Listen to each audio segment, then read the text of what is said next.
Guys, it's Patrick from Team FYB here, and I just topped the New South Wales State Championships playing Tearlament. Taken from Top Tier Gaming's YouTube channel. I decided to take the deck for a spin at the State Championships and shockingly did pretty well with it. I was really happy with the deck's performance. I came 5th overall in Swiss and lost top 8 to one of our top players here in New South Wales. So unfortunate there, but still got a great result for Team FYB, and I'd like to share our results with you in my deck profile. So here we go. So we can get into the deck profile now. Do note that this is basically Top Tier Gaming's list, but I wanted to go through some of my thoughts on the cards, give a bit more insight into how they performed in tournament, as well as sort of my thoughts on potential changes. For the event, it performed super fine, but if you do want to pick up the deck, there might be some changes that I might recommend. So we'll just get right into it here. Starting off the tier lineup, we're on the free Rhino Heart, the free tier cash, and the free of the girls for the monster lineup. This is pretty standard. You want to see Rhino Heart a ton, whether you mill it or whether you hit it. So whether you mill it or whether you draw it, sorry, you just want to see him all the time. Tier cash to just help you dump traps. You generally always want one for your turn as well as one for your opponent's turn, just to get some layered interaction. And then one of each girl to fuse. Note that fusing with these girls isn't that necessary for this deck. You're mostly relying on your trap cards to sort of control the game out. Hitting these just helps loop your deck as well as add some layered interaction in the form of Kaleido Heart or Dracostepelia and stuff like that. So pretty standard for the tier lineup. Looks like your normal tier deck, so to speak. Following this, we have, of course, the rest of the tier cards. We run one Pearl. It's a brick if you hit it, so it's the worst mill in the deck, which is why we only play the one. You sort of have to accept the, if I draw it, it's good. If I don't draw it, then it's not the end of the world. We do play the 2 Grief. The second Grief does come up in grind games, and you also want to increase the chances of hitting this card, since you're generally banishing Tearlament or Meta Noise off of tier cash to summon, so you can always recycle it if you hit the Grief of a mill. And the free Scream, of course, to increase your mills as well as grab trap cards if it's milled. This is pretty standard again for Paleo tier. Generally speaking, though, I wouldn't play anything else. Heartbeat is an option that I considered, maybe taking out one Scream or putting in a side deck slot for Heartbeat. But I found that back row was pretty easy to deal with in Paleo tier, so I didn't find that necessary. And last but not least, for the tier traps, on the free Sulliek, just increases the consistency of the deck so much. You want to hit it so you can search, and you're generally sending this off of Morella anyway, so having the spare copies in your deck is always necessary. One to set on the field to interrupt, and one to hit. And the one Meta Noise. The Book of Moon effect did come up a lot. I like the Book of Mooning a lot of Snake Eye Ashes, just to, like, force them to use some type of original sin on it. As well as a couple Kashtira matchups, it was pretty good as well. The on-hit Grave effect to get a tier back was good sometimes if I ran out of tier caches in deck. So it came up quite a bit. And to round up the monster lineup, we are on one Nessie and one Mothman. Small danger engine because I'm not really going for casino dangers in hand, since a lot of my cards I'm setting to the field anyway. You just need the Dark Aqua, one extra Dark Aqua for the Kaleido Heart, and you just need a Dark with a different type for Mud Dragon plays, as well as the discard off Mothman can help you get out of a pinch. And last but not least, one Backjack. Top Tier Gaming's video did talk about the problem with too many normals in the deck, so now we're only playing the one. Whether you discard it off of Sharon effect, or you just normal summon it and link it away, or you just discard it off of a mill, it comes up very handy. And honestly, it just helps bait a lot of interruption as well. A lot of my opponents just wouldn't ash this card because they didn't feel it was worth it, and then I set a very dangerous trap off of it. So it's very good, and I would not play this deck without it. Moving on to the bulk of the deck, which is the rest of the trap cards. We'll talk about the Paleos here. These are the 2 pairs that you must play. Morella to dump any trap. This dumped Sulliek 90% of the time. Sometimes it dumped Rollback, and sometimes it even dumps Rise to Full Height to protect myself from battle, especially in the Tenpai matchups. So Morella is obviously important to get all of your plays started. And Dino-Mishis was sort of like the big MVP here. There were a lot of times where not only did I set this card to interrupt my opponent, but there were a lot of times where I just rollback copied Dino-Mishis Engrave and just dealt with some problem cards. There was one game where I just hit it off of, while I was going second, I was trying to break a Fire King Snake Eye board. I just rolled back to Dino-Mishis to take out the Appaloosa that they had set up. So, like, it was just good interruption. Used it on a Garunix as well. So, well, yeah, overall, Dino-Mishis is very powerful against the decks that I was going against. And, yeah, it was just good and all. I wouldn't try and fit in other Paleos. There was an option to put in Leoncolia, maybe Canadia for Book of Mooning, or Olenoids for spell trap removal. But I didn't really find it necessary. I wanted to keep it very simple. So, there's that. Of course, if we're playing trap cards, we are playing Transaction Rollback. This card overperformed. It just made all of my interaction very dangerous to deal with. A lot of my opponents sighed the moment this card hit the graveyard. It just made my entire graveyard live, made it very dangerous for my opponent to extend. The reason why is because Rollback is obviously copying very powerful cards like Needlebug Nest to mill me 5, and the MVP, Daruma Karma Cannon. This card is the greatest card in the game. I did this, I flipped a Daruma Cannon against a ton of Tenpai players today, basically wiping their whole board. Daruma Cannon helped me in time to Book of Moon a ton of monsters that were attacking me for game. It helped me clear out link boards going first and going second. Yeah, this card's just crazy. Obviously, Daruma Cannon is a lot stronger with Rollback. I drew this card a lot. I would not play this deck without Daruma Cannon. I think Daruma Cannon might get banned in the future, I'll be honest with you. Last but not least, to round up the traps, Rise to Full Height is the reason why behind the reason to our deck's survivability, combined with Vivid Tail. These three traps combined help us completely trivialize any type of deck like Tenpai or any type of OTK strategy, prevents our opponents from attacking us. Obviously, the Rise to Full Height Vivid Tail interaction is very good, where you would Vivid Tail to bounce one of your cards back, and then before it bounces back, you tag it with Rise, so your opponent cannot attack you. So many times, Tenpai players just couldn't play the game, and it's just because of these cards alone. And Vivid Tail is 1 or 3 separate trap activations to trigger all of your Paleo cards. So I was always constantly flooding my board with Paleos, so that on the turn 3, after they couldn't attack me, I just convert them all into Xyz monsters and just push for game from there. And last but not least, a more recent innovation to Paleo tier is the Laundry Trap. Did not draw this card at all today at the States. Otherwise, this is obviously a good chain blocker for mills. Every time you summon a monster, it mills a card from the top of your deck. Never saw it on the field, but I did mill it a ton, and I did mill it during my opponent's turns, so I would always just go Laundry Trap effect, add back a Needlebug Nest, and then I'll just set it on my turn so that it will be live on my opponent's next turn. So it's a decent in-graveyard effect, but I would have loved to have drawn it and see the full potential of it triggering with my monsters, but didn't see it, so that is that. Moving on to the extra deck. Again, it's not too spicy, not too much going on here. It's double Kaleido Heart. The second one rarely came up, but I did like having a second one, just in case of some shenanigans where my first one gets banished. SP Little Knight is running around the entire format, so having the second Kaleido Heart is sort of like an insurance policy, right? And obviously this is just a part of our layered interaction. You know, summoning Kaleido Heart on our opponent's turn to help interrupt them with shuffling is just very powerful. Some other fusion targets, of course, we have the Mud Dragon, the Dragostapelia, and the Garura. Made Mud Dragon a ton, just as materials for Bahamut Shark. Same thing with Garura, same thing with Dragostapelia. Just standard stuff to help loop your fusion engine as well. These three sort of loop into each other in a way. You can use these as material for the Drago can be used as material for the Mud Dragon, and the Garura can be used as material for the Mud Dragon as well. So these will always just being looped back, so I don't see any reason in running any more than one of each of these. Moving on to the links, we have IP Masquerena, SP Sprint. IP was basically my end board for the entire event. Just ending on IP so that I can make an SP using like a tier cache I summon on my opponent's turn, or using IP, or just summoning SP raw. It was just part of my end board.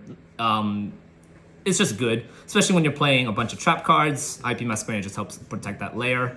Sprint didn't come up as often. I never used the field effect of Sprint with Xyz Monster because I rarely had Xyz Monsters with materials left. Sprint was just there to get him early into the grave, which came up a ton just to help clear some boards. Otherwise, never used this for time.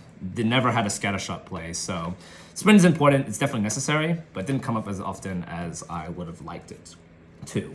The last stick monster, though, is the Barricade Board Blocker. Came up a couple times where you just use it to dump a rollback or a backjack from your hand to the graveyard. And it does add your field spell that you nil by accident, or a Tearlament Scream. So it's just good recursion. And it was just a good way to get some materials off my board. Just some good value engine off of that. Last but not least, we got the Xyz monsters. So of course we have the Totally Awesome and the Bahamut Shark to pair with it. Most of my turn freeze was just summoning a Toad using Paleo material to just help insulate my plays. And Toad being able to add back Tier Cash or Rhino Heart from my graveyard to my hand for use next turn is like a whole part of the loop, essentially. And then Bahamut Shark, obviously just to summon the Totally Awesome. More often than not, though, I was just using Bahamut Shark as a big material monster with 2600 attack to just crash into people with Zeus. So there's that. Speaking of that, though, we do have the one Paleozoic Opabinia. If I had enough gas with traps, I could just summon this, summon a bunch of Paleozoic traps by activating them from the hand while clearing my opponent's board, kissing them with a 0 attack monster, and then just making a Zeus afterwards. A couple times that did come up.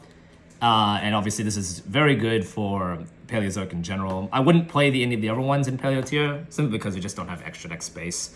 And Animalicaris, the other Paleozoic, it's just too hard to make. Free level 2s. I did consider it, I did try it for a bit, but overall, I think Opabinia is just fine on his own. Last but not least, the Zeus package with Downer Magician and Zeus. Zeus, obviously, in a deck like this, he comes out way more often than he should.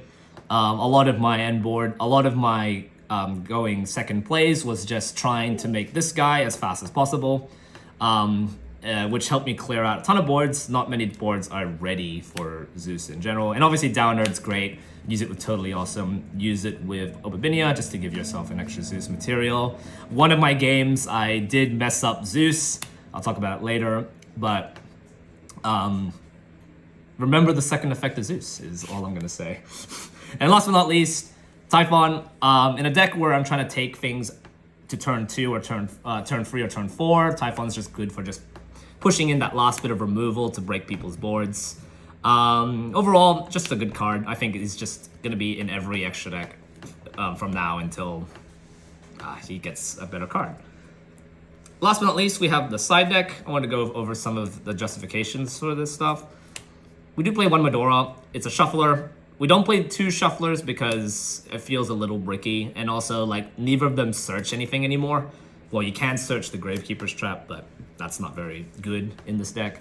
So we just play the one shuffler. If we hit it, we hit it. There were a lot of times where I just randomly milled this card and it just made everything so much easier. So there's that.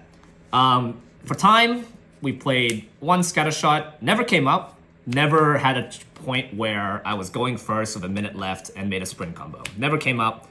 But what did came up, however, is this card. This card single-handedly won me so many games on the day. When it comes to Paleo tier, since your games are going on for so long, you're siding out rollback a lot. And what better replacement for rollback than just a card that helps you win in time? I had a lot of comments of people like seeing me side this card in 20 minutes into a round when there's still 25 minutes remaining. I find that you're more than likely going to go into time on the second game, so you just need a way to ensure that you can have some type of lead without having a rollback, right? And yeah, this card came up a ton. A lot of scramble situations were won just by activating Ghost Sister and sitting behind a ton of traps. Not a single player in the board decided to pass turn on me. They decided to just try and play through this and play into my life gain and play into my traps. So I felt like if people respected this a bit more, maybe I wouldn't have had a great time with it. But otherwise, this is the real MVP of the deck. Going second, we have Phantasme and Super Poly. Phantasme hoping to draw Super Poly, and Phantasme hoping to draw into Ghost Sister in time. Phantasme did not come up as much as I'd like. There was one match against Fire King Snake Eye where my opponent had a Sunlight Wolf IP Masquerena. This was the best time to summon it.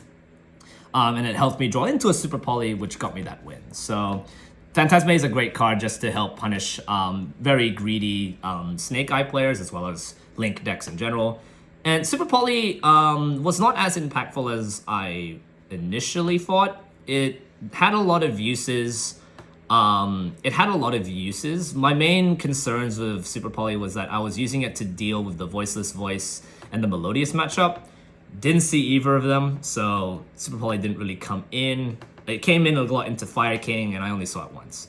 But it is very powerful, especially combined with the last side. When the last side of cards, Earth Golem Magnister, I was afraid of like Appaloosa, IP Masquerena, so I just had an Earth Golem Magnister sided in. It was very annoying to side in the sleeves, but I only did it once because I didn't really see a lot of end boards for Appaloosa until that one match. So that was my going second stuff. Last but not least, some going first things. We do play the one Crime. This serves multiple purposes other than just a big Omni going first. There were times where I go up against banished matchups like Horus Bestial was my third round of the day. So having a tier Crime just to recycle any banished Tearlament names was just decent to have. There were a couple times where I had two tier girls banished and then a Crime came up and it helped me extend my plays. So there's that. And last but not least, 2 Witch's Strike. This is to hard punish any negate matchups like Voiceless Voice. Since I didn't go up against Voiceless Voice, this card did not come in once. But there was probably a matchup where I should have sided it in, but I didn't. So that was on my mistake. Witch's Strike would have been a lot more applicable if I went up against those matchups, but I didn't. But I feel like it's still a very good card. So yeah, there you go. There was my deck profile for my Paleo Tearlament deck for state championships. I wanted to spend a little bit of time here going over some of my matchups and to tell you how it went. So overall in Swiss, I had a record of X1-1, 1 draw and 1 loss over 8 rounds. And then I was put into top 16 top cut and won my top 16 match, but lost my top 8 match. So I wanted to go over some of the decks I went up against. In round 1, I went up against Tenpai, and this was my only draw of the day. It was a really good close match. My opponent knew me well, and he was playing a bit of a grindier version of Tenpai, focusing on summoning some of the big synchro bosses like Zulkin. He did resolve a Ruddy Rose on me, which I completely forgot existed, so it made the game so much longer, and it ended up in a draw state. I feel like I could have won that match had I remembered Zeus's second effect. He had used the Sanguine Synchro in his graveyard to pop a spell trap, and I just completely forgot to attach a material to Zeus as a result. I was missing one Zeus activation, so that ended up in a draw. But I took that motivation and took that into game 2. I went up against the Tearlament Mirror. I think Paleo Tier is a bit more superior in terms of mills, so the mirror match was pretty well favored. Over course of rounds, I went up against Horus Bestial and Tenpai Dragon again, as well as a lot of Snake Eye variants. In round 6 was my only loss. Sorry, round 5. Was my only loss to the top player of Swiss, playing pure Phantom Knight, Adventure Phantom Knight. I tried my best, but he was definitely a very good player, put a lot of layered interaction. And I should have sided in Witch's Strike in that matchup to deal with the Griffin Rider. But overall, I decided against it, hoping my engine would pull through. Unfortunately, him winning the die roll and him just having a great knowledge of Phantom Knight just pushed me out of the game. So that was my only loss in Swiss, which I feel a little bit disappointed by. I felt like I could have put a good win through, but overall did a pretty good job. And then I just swept it up, a lot of Snake Eye matches afterwards until I eventually reached top 16, where I lost to Pearly in top 8. Pearly's a tough matchup for this deck, because if they go first and they set up the big Noir, you set up a bunch of traps and they just bounce them back to spin them back to your deck. It's very difficult. I had a decent game 3 against that deck, but without seeing Daruma Cannon or Rollback, it was very hard to grind out that match. And eventually I just lost to Zeus Beatdown. But overall, I think the deck performed really well for this format. I was expecting a lot more Tenpai, but with the little Tenpai matches I did bump into, I got some good wins. But overall, I feel like the deck performed better than I expected, especially considering my more recent locals performance. But hey, thanks for tuning in to Team FYB. I hope you all have a good one. We aim to be the best in the AUS, and we'll see you in the next video. Peace.